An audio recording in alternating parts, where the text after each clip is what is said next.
ഷാബു പ്രസാദ്, ഇവിടെ ഈ പറയുന്നത് ഇപ്പോൾ എൽ ഡി എഫ് ചാനലുകൾ പറയുന്നത് ഇപ്പോൾ എൽ ഡി എഫ് ആണെങ്കിൽ ഇങ്ങനെ സാമുദായിക സമവാക്യം നോക്കില്ല, ബാക്കി സമവാക്യങ്ങൾ നോക്കില്ല, അവർക്ക് വർഗരാഷ്ട്രീയമാണെന്നൊക്കെ പറയുമ്പോഴും എന്താണ് അതിൻ്റെ അടിത്തറ, അന്തർധാര എന്നൊക്കെ എല്ലാവർക്കും അറിയാം. ഷാബു പ്രസാദ്, ഇവിടെ സോഷ്യൽ ബാലൻസ് നോക്കേണ്ടതുണ്ട്, ബാക്കി കാര്യങ്ങളൊക്കെ നോക്കേണ്ടതുണ്ട്. ആ ബാലൻസിങ് ഒക്കെ നോക്കിയാലും അതിൻ്റെ ബാക്കി ഗ്രൂപ്പ് അതൊക്കെ മാറ്റി നിർത്തിയാലും ഈ വി ഡി മന്ത്രിസഭയിലെ ഓരോരുത്തരും ഇപ്പോൾ അതിനേക്കാൾ കൂടുതൽ അർഹതയുള്ളവർ പുറത്തു നിൽക്കുന്നു പറയുമ്പോഴും ഓരോരുത്തരും അവരുടെ വ്യക്തിപരമായ മികവ് അവരവരുടെ മേഖലകളിൽ തെളിയിച്ചവരാണ്. അക്കാര്യത്തിൽ തർക്കം വേണ്ട ഷാബു പ്രസാദ്, അല്ലേ?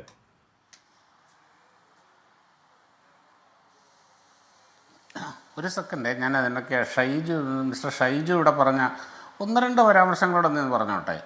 എന്നെപ്പോലുള്ളവർ ഇവിടെ വി ഡി സതീശൻ്റെ ഒരു വീഴ്ചയ്ക്ക് വേണ്ടി കാത്തിരിക്കുകയാണ് എന്നൊക്കെ പറഞ്ഞത് രാഷ്ട്രീയമായി നോക്കിക്കഴിഞ്ഞു കഴിഞ്ഞാൽ, എൻ്റെ രാഷ്ട്രീയ വീക്ഷണം നോക്കിക്കഴിഞ്ഞാലും ഇവിടെ രാഷ്ട്രീയമായിട്ട് നോക്കിക്കഴിഞ്ഞാലും എല്ലാവരും അങ്ങനെയൊക്കെ തന്നെയാണ് ഷൈജു. അതിൻ്റെ അകത്ത് നമ്മളിവിടെ വലിയ വിശാല മനസ്കതയുടെ ആഡംബരമൊന്നും പ്രത്യേകിച്ച് കാണിക്കേണ്ട കാര്യമില്ല. യാഥാർത്ഥ്യമൊക്കെ ഇവിടെ എല്ലാവർക്കും അറിയാം. ഇവിടെ ഇപ്പം എൽ ഡി എഫ് മന്ത്രിസഭയായിരുന്നു വന്നിരുന്നതെങ്കിൽ യു ഡി എഫ് ഇവരെല്ലാവരും ഇങ്ങനെയൊക്കെ തന്നെയാണ്. നമ്മുടെ രാഷ്ട്രീയം അങ്ങനെ തന്നെയാണ്.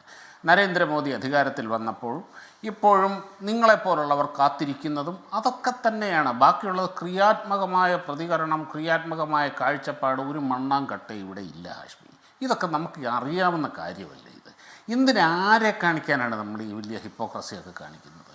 പിന്നെ മറ്റൊരു കാര്യം, ഇവിടെ ഞാൻ പറഞ്ഞത് കോൺഗ്രസ്സിലെ പടലപ്പിണക്കങ്ങളുടെ ചരിത്രവും കാര്യങ്ങളും പറഞ്ഞത് ഞാനിവിടെ പറഞ്ഞത് യാഥാർത്ഥ്യമാണ്, ചരിത്രമാണ്. ഇക്കണ്ട കാലത്തിനിടയിൽ കെ കരുണാകരനും ഉമ്മൻചാണ്ടിയും അല്ലാതെ വേറൊരു കോൺഗ്രസ് മുഖ്യമന്ത്രി 5 വർഷം തികച്ചിട്ടില്ല എന്നുള്ളത് പച്ച പരമാർത്ഥമാണ് നമ്മുടെ മുമ്പിലുള്ളത്. എന്തുകൊണ്ട് അവർക്കത് സാധിക്കാതെ വന്നു, മറ്റുള്ളവർക്ക് സാധിക്കാതെ വന്നു, അതിൻ്റെ കാരണവും നമ്മുടെ മുമ്പിലുണ്ട്. കോൺഗ്രസിൻ്റെ അകത്ത് ഇൻബിൽറ്റായ ചില യാഥാർത്ഥ്യങ്ങളാണ് ഇതിനൊക്കെ കാരണം. അത് ഇപ്പോൾ അതിനെ അതിജീവിക്കാൻ വി ഡി സതീശന് കഴിയുമെങ്കിൽ ഉണ്ട്, നല്ല കാര്യം. ഞാൻ എത്രേ പറയുന്നുള്ളൂ. അല്ല ഷാബു പ്രസാദ്, ഇവിടെ ആന്റണി കരുണാകരൻ മാരകമായ ഏറ്റുമുട്ടലിനെ തുടർന്നുണ്ടായ തെരഞ്ഞെടുപ്പിൽ 100 സീറ്റ് നേടിയവരാണ് യു ഡി എഫ്. പക്ഷെ കാലം മാറി പുതിയ രാഷ്ട്രീയ സാഹചര്യം രൂപപ്പെടുന്നതും ഈ പറഞ്ഞ ഭരണ തുടർച്ച കേരളത്തിൽ പോസിബിലിറ്റി ഉണ്ടെന്നുള്ളതും ഒക്കെ മനസ്സിലാക്കാൻ കഴിവുള്ള രാഷ്ട്രീയക്കാരല്ലേ? അവരുടെ അസ്ഥിവാരം തോണ്ടുവോ? അതെ ഹാഷ്മി ഞാനിവിടെ പറഞ്ഞു, ഇതിപ്പം കാലം മാറി, യാഥാർത്ഥ്യങ്ങൾ മാറി, പലതും മാറി. പക്ഷേ ഒരു പാർട്ടിയുടെ DNA എന്ന് പറയുന്നൊരു സാധനമുണ്ട്, അത് മാറില്ല. അത് ഏത് കാലത്തും അങ്ങനെയാണ്. ശരി, അതല്ല എന്ന് പ്രൂവ് ചെയ്യാൻ വി ഡി സതീശന് കഴിയുന്നെങ്കിൽ അത് കഴിയട്ടെ. ഞാനത്രേ പറയുന്നുള്ളൂ. ഞാനത്ര ഉറപ്പൊന്നുമില്ല. പിന്നെ ഇവിടെ താങ്കളിവിടെ ചൂണ്ടിക്കാണിച്ചത്, ഇപ്പം മന്ത്രിസഭ നാളെ സത്യപ്രതിജ്ഞ ചെയ്യാൻ പോകുന്നതേ ഉള്ളൂ. ഇതിൽ മുഖ്യമന്ത്രി അടക്കമുള്ളവരിൽ മഹാഭൂരിപക്ഷവും ആദ്യമായിട്ട് മന്ത്രിയാവുന്നവരാണ്. ഇപ്പോൾ അല്ലാത്തവരാരാണ്? ഇപ്പോൾ രമേശ് ചെന്നിത്തലയുണ്ട്, പിന്നെ PK കുഞ്ഞാലിക്കുട്ടിയെ ഒഴിച്ച് എത്ര പേർക്ക് ഇതിനു മുമ്പ് മന്ത്രിസഭാ എക്സ്പീരിയൻസ് ഉള്ളവരാണ്?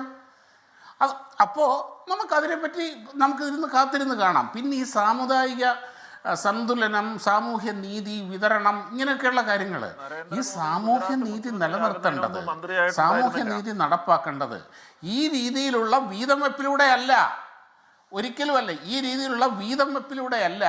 പകരം ആരെവിടെ ഇരുന്ന് കഴിവുള്ളവർ അതാത് സ്ഥാനത്തിരുന്ന് അവരുടെ കാഴ്ചപ്പാടിലൂടെ, അവരുടെ പ്രവൃത്തിയിലൂടെയാണത് തെളിയിക്കേണ്ടത്.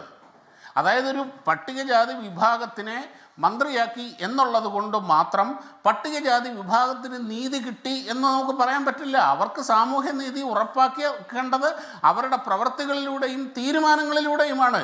അത് നമുക്കിനി കാത്തിരുന്ന് കാണേണ്ട കാര്യമാണ്. ഇവിടെ എടുത്തെടുത്ത് പറയുന്ന സർക്കാർ ഇതിൻ്റെ വലിയൊരു നേട്ടമായിട്ട് പറയുന്നത്, ഇപ്പം LDF എല്ലാവരും പറയുന്നതാണ്, ഇത്ര പട്ടികവർഗം, ഇത്ര പട്ടികജാതി, ഇത്ര മുസ്ലിം, ഇത്ര ഈഴവ, ഇതാണ് സത്യത്തിൽ സമൂഹത്തിനെ ഡിവൈഡ് ചെയ്യുന്ന കാഴ്ചപ്പാട്.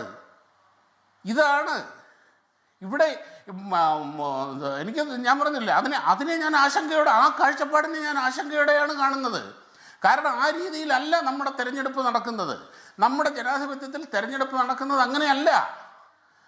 അപ്പോൾ ആ രീതിയിലേക്ക് നമ്മുടെ ജനാധിപത്യത്തിനെ, തെരഞ്ഞെടുപ്പിനെ കൊണ്ടുപോകുന്നു എന്ന് പറഞ്ഞാൽ അതൊരു ജനാധിപത്യ വിശ്വാസിക്ക്, ഒരു ജനാധിപത്യ പ്രേമിക്ക് ആശങ്കയോടെ മാത്രമേ കാണാൻ കഴിയുള്ളൂ. ഇതാ ഇത്ര മുസ്ലിങ്ങൾക്ക് ഞങ്ങൾ കൊടുത്തു, ഇത്ര ഈഴവർക്ക് കൊടുത്തു, ഇത്ര പട്ടികജാതി കൊടുത്തു, അതിനിടയ്ക്ക് വേറൊരാൾ പറയുന്നു പട്ടിക വർഗത്തിന് കിട്ടിയില്ല എന്ന് പറയുന്നു. സത്യത്തിൽ എനിക്ക് കേട്ടിട്ട് പേടിയാണ് ഹാഷ്മി തോന്നുന്നത്. അല്ല, ഞാൻ പറഞ്ഞത് അത് ജാതി സെൻസസ് നടത്തുമോ എന്ന് രാഹുൽ ഗാന്ധി ചോദിക്കുമ്പോൾ അവിടെ തോന്നുന്ന അതേ പേടിയാണ് ആ പ്രശ്നം. അത് വേറെയാണ്. അത് ജനാധിപത്യ പേടിയല്ല, അത് മറ്റൊരു പേടിയാണ്. ജാതി സെൻസസ് നടപ്പാക്കാൻ ധൈര്യമുണ്ടോ? ഇത് ഇങ്ങനെ പറഞ്ഞുകൊണ്ടിരിക്കുമ്പോൾ എന്ന് ചോദിക്കുമ്പോൾ എന്താണ് സത്യം പുറത്തു വരും. പള്ളി വിളിച്ചെത്താൻ എന്നാണ് പ്രശ്നം. സമൂഹത്തിൽ ജാതി ഭിന്നത കൂടുകയാണ് ചെയ്യുന്നത് എന്നൊരു കാഴ്ചപ്പാടിന്റെ അടിസ്ഥാനത്തിലാണ് ഞാൻ ഈ പറയുന്നത്. ഇല്ലാതെ അത് പറയാതിരുന്നതുകൊണ്ട് ജാതി ഭിന്നത ഇല്ലാതാവുന്നില്ല. അത് പറയാതിരുന്നതുകൊണ്ട് ജാതി ഭിന്നത ഇല്ലാതാവുന്നില്ലല്ലോ. അത് അണ്ടർ കാർപ്പറ്റിലേക്ക് നീക്കി വെക്കുന്നു എന്നുള്ളതേ ഉള്ളൂ. അത് നമ്മുടെ വിഷയം, അത് കുറച്ചുകൂടി വിശാലമായ വിഷയമാണ്. നമുക്ക് പറയാൻ പാടില്ലാത്ത ചില യാഥാർത്ഥ്യങ്ങളുണ്ട്. അങ്ങനെയല്ല ആയിട്ട് പറയാൻ ഇപ്പൊ ഇവിടെ എല്ലാവരും പറഞ്ഞു. ഇപ്പൊ വെള്ളാപ്പള്ളി നടേശനെ ഇവിടെ അറഞ്ചാൻ പറഞ്ഞു. എന്തുകൊണ്ട് സുകുമാരൻ നായരെ പറയുന്നില്ല?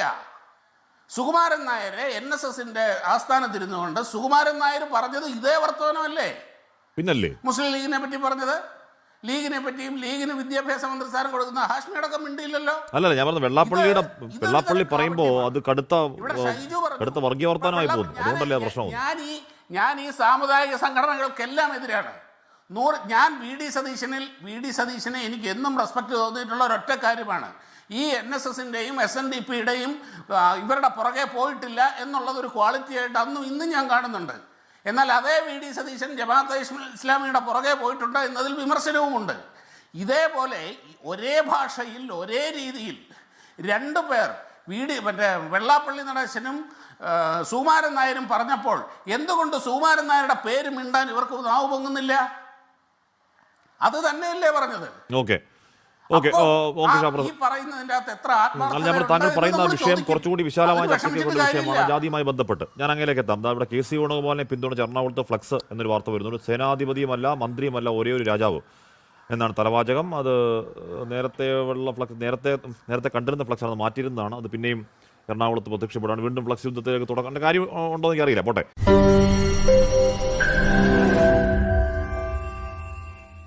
ലോകത്തെവിടെയായാലും ഏത് സമയത്തും 24 വാർത്തകളും ഓഗ്മെന്റഡ് റിയാലിറ്റി പാക്കേജുകളും എക്സ്പ്ലെയിനറുകളും വിശദമായി കാണാൻ ഞങ്ങളുടെ YouTube ചാനൽ നിങ്ങൾക്ക് സബ്സ്ക്രൈബ് ചെയ്യാം.